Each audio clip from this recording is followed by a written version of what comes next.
사제의 인물과 함께하는 인물 초대석 시간입니다. 자, 옛말에 스승의 그림자도 밟지 말라는 그런 말이 있었습니다. 스승은 우리에게 귀한 가르침을 주는 감사하고도 존경스러운 사람이기 때문이지요. 자, 인물 초대석. 오늘은 우리 시대의 참 스승과 함께 이야기를 나눠볼까 합니다. 참 스승. 자, 먼저 영상부터 한번 보겠습니다.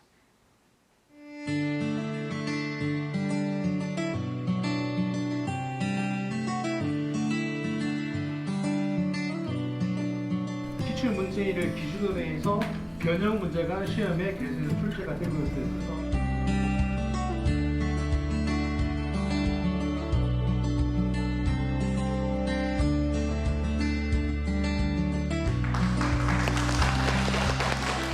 네, 오늘은 아주 특별한 학교에 특별한 선생님이 나오신다고 하셔서 입보시기도 시작부터 두근두근 궁금했습니다. 자, 먼저 옆에 나와 계신 우리 초대 손님 본인 소개 좀 부탁드립니다. 네, 반갑습니다. 울산시대 시청자 여러분. 북구 양종동에 소재한 울산 동광학교에서 교장직을 맡고 있는 조형래입니다. 반갑습니다. 네. 그런데 교장 선생님이라고 하시기에는 너무 젊어 보이는데 네. 실례가 안 된다면 저 나이가 어떻게 되십니까? 나이가 올해 하늘의 뜻을 안다고 하는 지천명 50입니다. 오, 50. 네. 저는 아직 하늘의 뜻을 몰라가지고 50. 정말 젊으십니다. 우리가 학교 다닐 때 교장 선생님은 60이시고 이렇게 연세가 많으셨어 그때. 뭔가 일반적인 초등학교나 중고등학교는 아닌 것 같은데 지금 몸담고 계신 동광학교는 어떤 학교다? 소개 좀 해주십시오. 네. 울산 동광학교는 비영리 성인문예 교육기관으로서요. 세 가지 특징을 가지고 있습니다. 첫 번째, 울산에서 가장 오래된 야학이고요. 두 번째, 수업에 참여하는 모든 선생님들이 재능 기부로 수업에 참여해 계시고요. 세 번째는 전일제로 운영합니다. 즉 월요일부터 금요일까지 오전 10시부터 1시까지 수업을 하고요. 수업 이후에는 선생님들과 학습자들이 모여서 같이 점심시간도 같이 하고 그러면서 이제 교육과정은 한글 반, 그다음에 중학교 과정에 국영수 반, 그다음에 중학교, 고등학교 졸업 그러니까 검정고시 반 이렇게 해서 전일제로 운영하고 있고요. 방과 후 수업으로 심리 상담, 파닉스, 컴퓨터, 기초 스마트폰, 기타 검정고시 풀이반 등등으로 운영하고 있습니다. 오, 아니 점심시간에 점심도 같이 선생님과 학생들이 같이 교실에서 같이 먹고 있습니다. 식사해요? 네네네. 밥을 이제 학교에서 각 교실마다 이제 밥솥이 있어가지고 밥은 학교에서 하고 반찬은 이제 각자 집에서 들고 와서 같이 어울려서 이제 점심을 같이 먹고 있습니다. 그러면 거의 지금 학교에서 집밥을 먹는 거네요? 그렇죠. 그러니까 좋다. 감사합니다. 이야, 진짜 가족이네요. 그냥 패밀리, 가족. 그렇죠. 식구입니다. 아, 식구야. 네. 야, 그런데 그 야학이라고 말씀하셨단 말이에요. 야학. 예보시기는요, 젊은 시절만 하더라도 낮에는 일하고 밤에는 못다한 공부를 하는 사람들이 주위에 많았어요. 네. 네. 그런데 요즘 시대에 아직도 야학이 있나? 이렇게 생각하시는 분들도 계실 것 같은데 제가 듣기로는 울산에서 가장 오래된 야학이라고 들었습니다. 네. 오, 동광학교가 문을 연 건 언제쯤입니까? 학교가 문을 연 거는 1971년. 1971년이요? 네. 4월 2일에 개교해서 4월 2일입니다. 2일. 네. 제 생일이 4월 1일인데 그 다음 날 태어났네요. 네네네. 오, 1971년 4월 2일 개교면 벌써 올해로 나이가 네, 54년째 됩니다. 야, 교장 선생님은 어떻게 동광학교와 인연을 맺게 됐습니까? 저는 네, 대학 4학년 졸업반 때 네. 이제 알바 형태로 이제 학원 강사를 일을 시작했었는데 그 이후에 이제 학원 강사의 이 직업이 저한테 이제 어떻게 보면 내가 걸어가야 될 길이라고 생각했었고요. 그러면서 교육에 조금 더 공부를 하고 싶어가지고 대학원에 진학했는데 그 당시 대학원에 진학했을 당시에 이제 같이 입학했던 선배로부터 이 동강학교가 있다는 소식을 처음 들었습니다.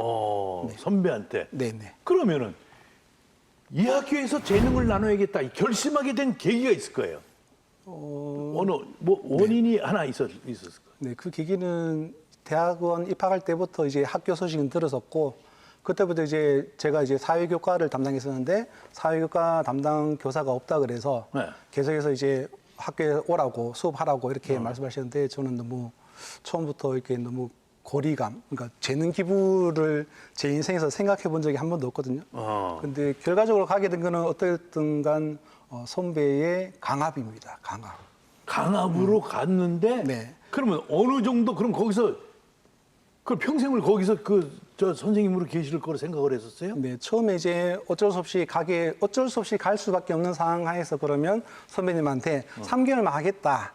이렇게 해서 갔는데, 그 이후에 이제 생활하다 보니까 여러 선생님들하고 이렇게 교감하면서 제가 모르는 세계에 대해서 제가 인생에 살아온 과정 하에서 다른 분야, 전혀 모르는 분야의 삶을 보다 보니까, 저는 큰 마음 먹고 왔는데, 일상생활에서 그 새롭게 재능 기부하시는 선생님들을 보면서 느끼는 점이 참 많았어요.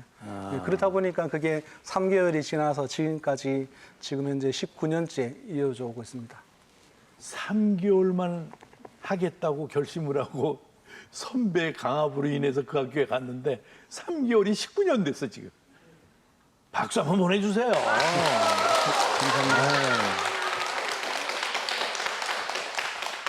아 선생님 그 수업에 나섰던 그날 그 순간 처음 수업에 나섰던 그날 생생하게 기억나시죠? 네. 그 첫 수업 날이 2006년 9월 2일인가 그런데요. 야 날짜까지 그때 당시에 그 학생분들이 자습을 하고 있었어요.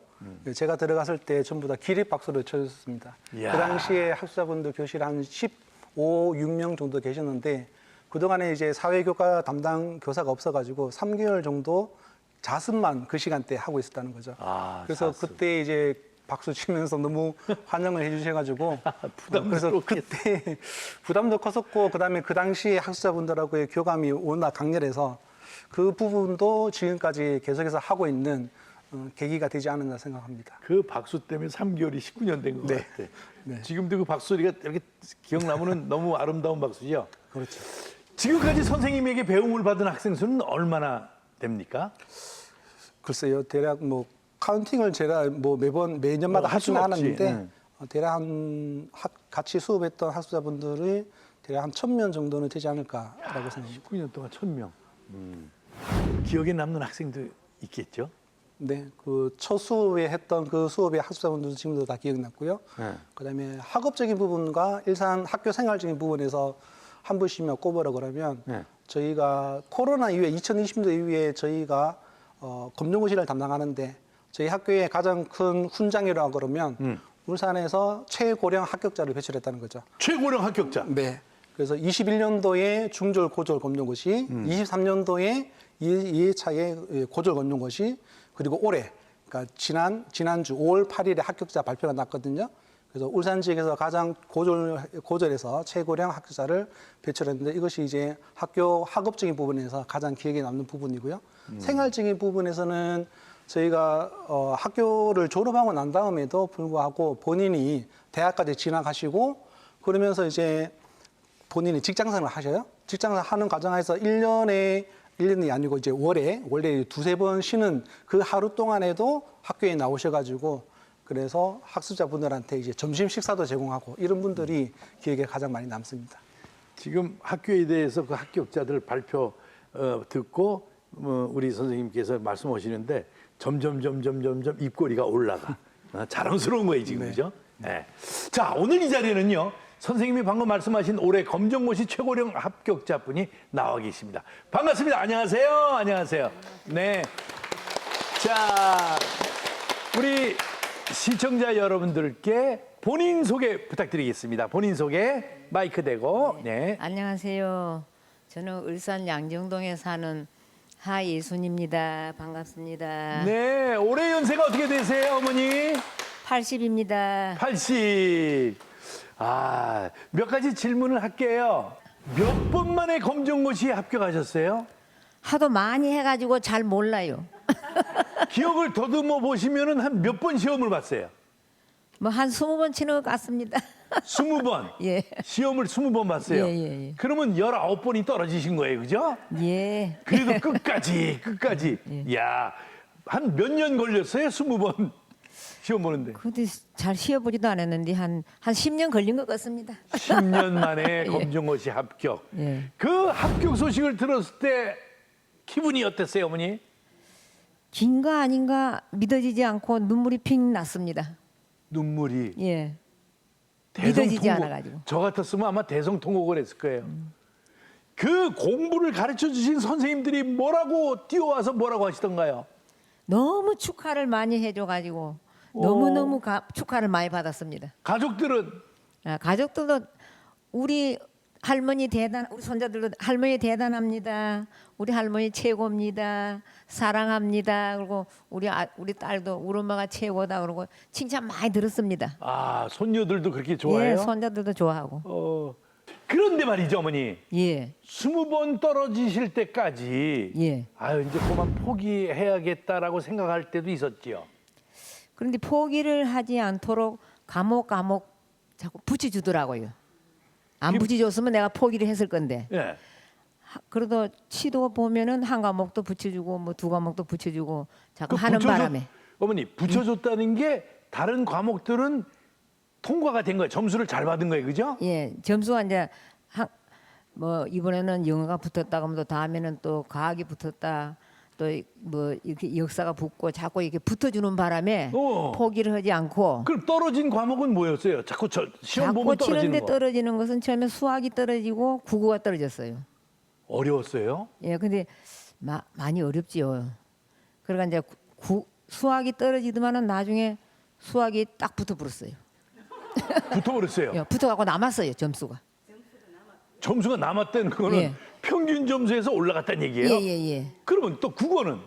근데 국어가 자꾸 모자라고 자꾸 떨어져요. 국어가 뭐가 그렇게 어려워요? 국어가 법도 많고 말도 많고 뜻도 많고. 나는 국어가 제일 쉬울 줄 알았더만은 국어가 그렇게 어렵습니다. 요거 같기도 하고 저거 같기도 하고 그래요? 예, 이것도 같는데 저것도 같기도 하고.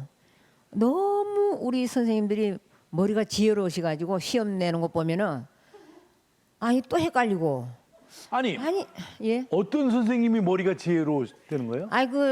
교육청에 있는 그 시험 담당 선생님들이 머리가 너무 지혜로우세요. 왜요? 하나도 똑같은 거 안 나와요.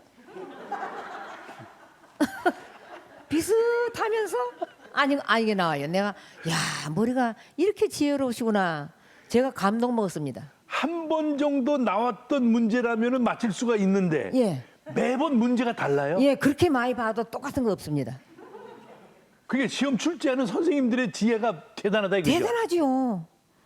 우리는 저 돈 주고 해도 그렇게 못해요. 너무너무 대단하십니다. 지혜가. 이해가 갑니다. 예. 요거 같기도 하고 저거 같기도 하고. 어느 때는 그 시험 출제하는 선생님이 밉겠다. 그죠?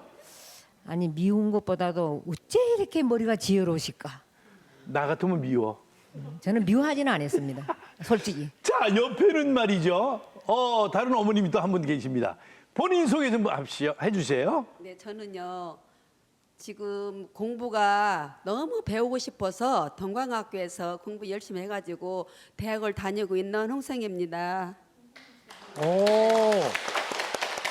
대학교에 다녀요? 네. 올해 연세가 어떻게 되세요? 70이요. 70. 어머, 70. 그러니까 지금 대학생이라는 말씀이시죠? 네. 일하면서 공부를 하겠다는 각오만으로도 정말 대단한데 왜 다시 공부를 해야겠다는 생각을 하시게 됐어요? 공부를 몰랐을 적에는 아예 몰랐으니까 바깥에 안 나갔는데요. 직장에서 정정 퇴직을 하고 나오니까 세상 보는 게 틀려졌어요. 세상에. 왜? 공부를 알아야 뭐를 글을 알아야 내가 댕기지요. 글을 몰랐어요? 네. 한글을? 네. 직장 다닐 때는? 직장 댕겨도 뭐 쓰는 거 저기 대리나 우리 과장님이 다 써주니까 우리가 할 건 아무것도 없어요.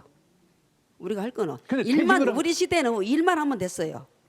그러니까 퇴직을 하고 나오니까 한글이 필요한 거예요? 네. 필요했어요. 슬프다. 어느 때 한글이 필요해요? 왜 그러냐면 그전에는 몰랐는데 은행에 갔을 때 아, 은행에 가서 뭘 쏘라는데 은행 저기 직장 안에는 은행이 있어갖고 그 직원들이 와서 식사를 오면 통장 보내면 다 해놔. 그럼 나갈 때 찾아갖고 하고 그런 식으로만 편하게 살았거든요. 예. 근데 나와서는 내 손으로 해야 되니까 그걸 못하니까 가서 뭐를 알아야지요. 본인 이름을 한글로 썼었어요?